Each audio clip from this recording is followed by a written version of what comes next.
کله هم داسې نه وي چې تاسو فکر کوئ ستاسو ځای به بل څوک نیسي. په ځان همیشه باور لرئ.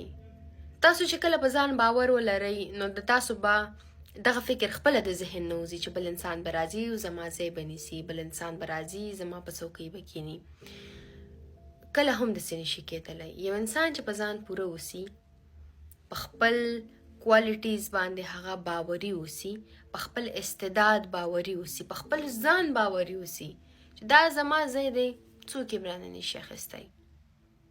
کله به هم بل انسان ستاسو ځای نه نیسي. ها، مرسته کوئ. د هر انسان خپل ځای او خپل مقام او خپل لیول وي. نیت پاک ساتئ، نیت صاف ساتئ، الله تعالی به تاسو ته د هغې نه هم لوړ درجه درکوي. د بده مرغه زمونږ په ټولنه کې زه ډېره زیاته خفه شم کله کله چې زه دا حالات وګورم.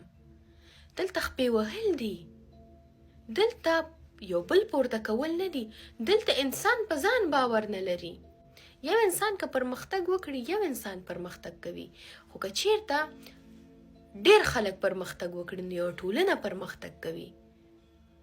باید مونږ کله په ژوند کې دا فکر ونه کړو چې هسې نه زه د بل سره مرسته وکړم زما ځای ونه نیسي. نو همیشه دا باوري اوسئ چې ستاسو د استعداد او ستاسو د مهنت په وړاندې به تاسو ته یو ځای میلاویږي. بل انسان ته موقع ورکوئ، بل انسان ته د پرمختګ لارې ښایئ، نیت مه بدوئ، په زړه کې کینه مه ساتئ. زما په نظر دا کینه، دا بغض، دا حسادت، دا ټولې ناروغۍ دي. په سایکولوژیکل ساینس یو مجله کې په دې څېړنه هم شوې وله. دا کینه څوک په زړه کې نه ساتي.